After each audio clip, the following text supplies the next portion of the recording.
Welcome back, everyone. Michael here with Offshore Citizen. I was having a conversation with my wife yesterday, and we were discussing Swiss banks. And there's a really interesting thing with Swiss banks, which is that, they have the Cachet brand, right? Probably the most famous banking brand in the world is Swiss banking, right? And there's plenty of reasons for that from a kind of historic standpoint. That was pretty legitimate. Today, they're pretty exclusive, pretty hard to get into for a bunch of different things. But on the other hand, the nature of banking and the services that you get from banking and what's necessary for banking has changed quite a bit. So today I'm going to talk a little bit about, where the Swiss banking brand comes from, how difficult is it to open Swiss bank accounts today, because that was a question a client was asking me earlier today.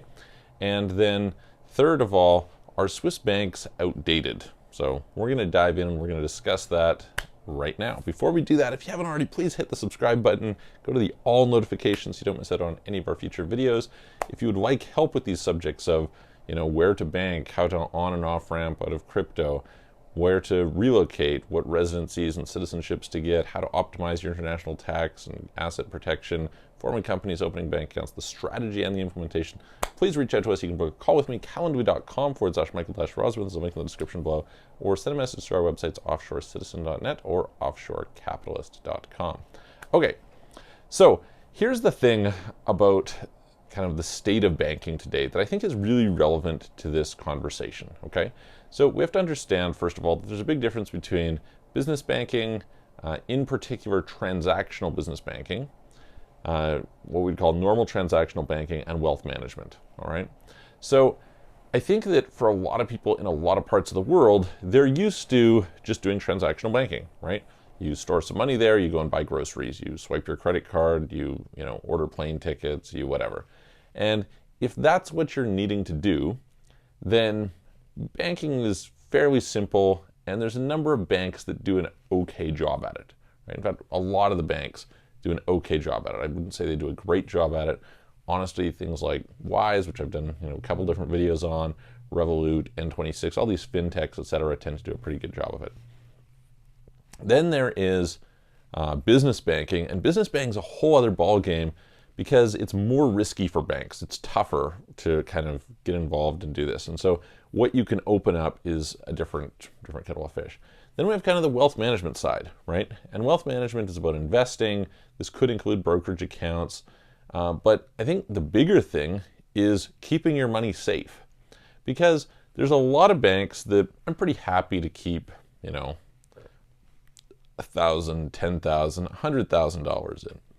But where am I willing to keep $1 million in? Where am I willing to keep multiple millions of dollars in? Where are you willing to keep $10 million in? And that list gets pretty short pretty fast, right?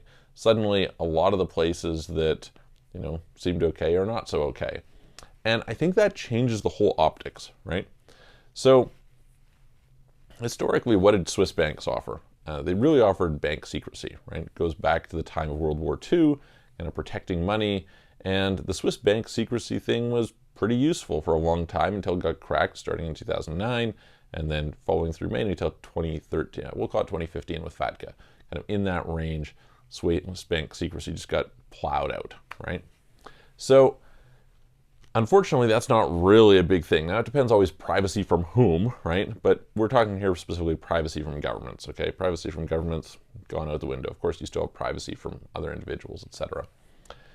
And, so then what is it that you get? Well, Swiss bankers tend to be pretty good at service, right? The Swiss banking service, especially on the private banking wealth management side, can be pretty good, right?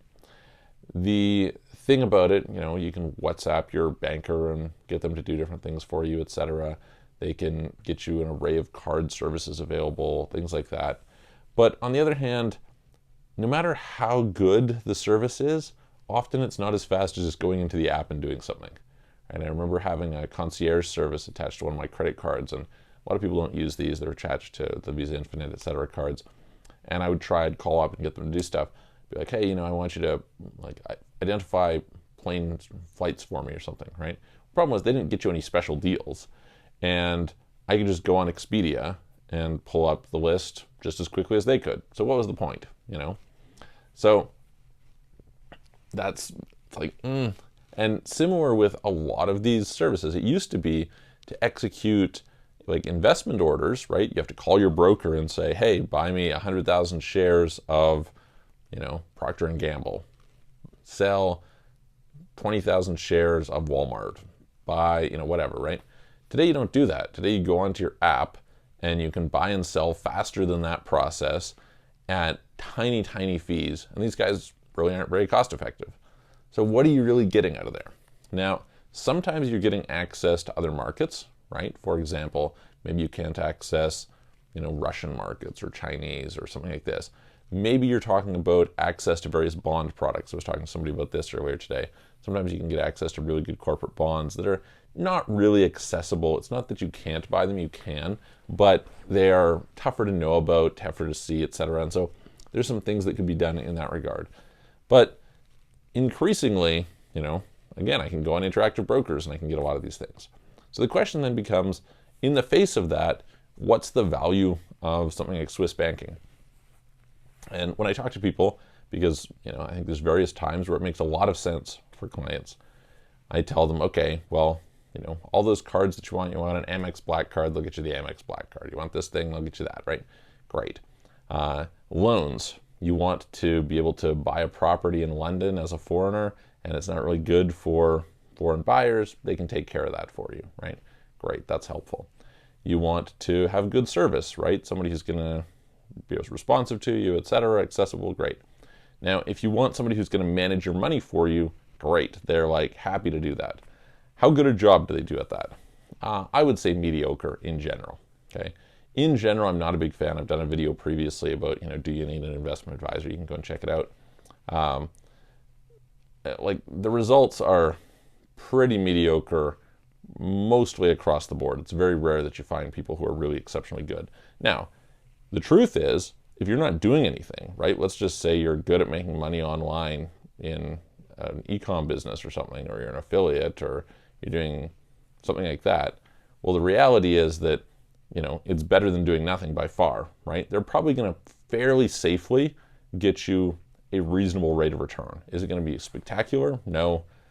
But, that's better than nothing, right? So to put your money at work for what I would call wealth preservation, they tend to be pretty good. And that's really the key that I want to focus on here. Generally, the value of Swiss banks, as far as I'm concerned today, is principally wealth preservation. What do I mean by this? Well, a lot of banks you have to be a little bit concerned about. Look at what happened in Cyprus in 2013. Look at what happened in Ukraine many times. Look at what's happened in a bunch of parts of the world, various Cayman Island banks, etc., Andorran banks, etc.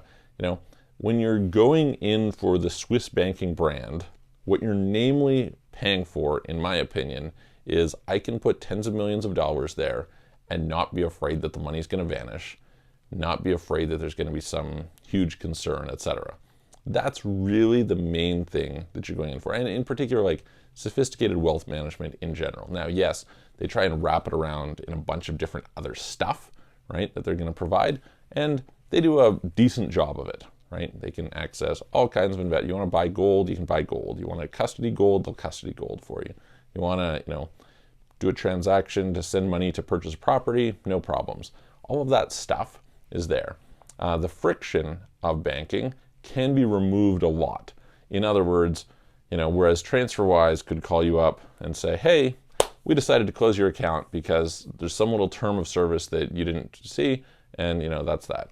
Well, here, you're a valuable client, so they're going to say, hey, look, what's going on here? They're willing to invest a little bit more into it. They have somebody who's willing to fight for you because, hey, that person's getting paid, right? And so that's helpful, right? In the modern world of international high friction banking where everything is scrutinized for money laundering, etc., this is useful. It's like having stability, having somebody who's there for you, etc., is a pretty good thing.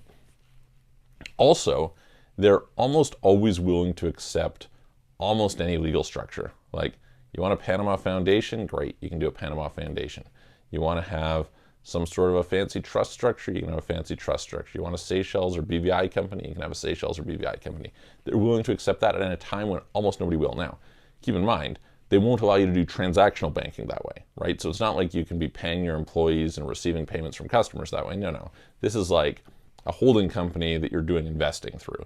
And that's kind of why they don't mind, right? They understand where's the money coming from, where's the money going through to, and so it's very clear to them what's happening. And so at that point, the wrapper that you put it in is not so important. So those things are all fairly helpful. Now, is that worth it to you? Well, typically, if you're just somebody who just wanted transactional banking, probably not, right? Because you got to put usually $500,000 to $1 million minimum deposit in there, and they want you to do something with that money. $2 million is better. $5 million is like a big tipping point where it's like, okay, there's all kinds of things they'll do for you at that stage. So that's kind of the range for it. But on the other hand, if all you're wanting to do is just normal transactional banking, not so useful. If you're holding a smaller amount of money, not so useful. If you want to simply do your own trading, not so useful, right? So you kind of have to understand what it's for. It's really a wealth preservation vehicle. That is like where they excel. This brings us to the question, how hard is it today to open a Swiss bank account? So banking in general is a lot about relationships. Okay, knowing the person so you don't have to just do some blind inquiry on a website makes a big difference. In my experience, if you're somebody, if you can talk to the right banker and you have the assets that you're willing to put on deposit, etc., and you're in a situation where you're willing to, like, you don't have some sort of history that's like problematic, right? So assuming your money comes from a relatively understandable source, it's pretty good. It's pretty easy. It's not that difficult. It takes a bit of time. It's not like, hey, you walk in, open the bank account, and walk out the next day. No, it's not like that. They're going to go through and grill you. However, it's very doable. So anyway, I hope that helps, gives you a little bit of an overview. We work with, 4 or 5 different Swiss banks fairly frequently. And so if you want to talk about it, please reach out to me. You can put some comments below. And I'm going to look forward to seeing you guys on the next video.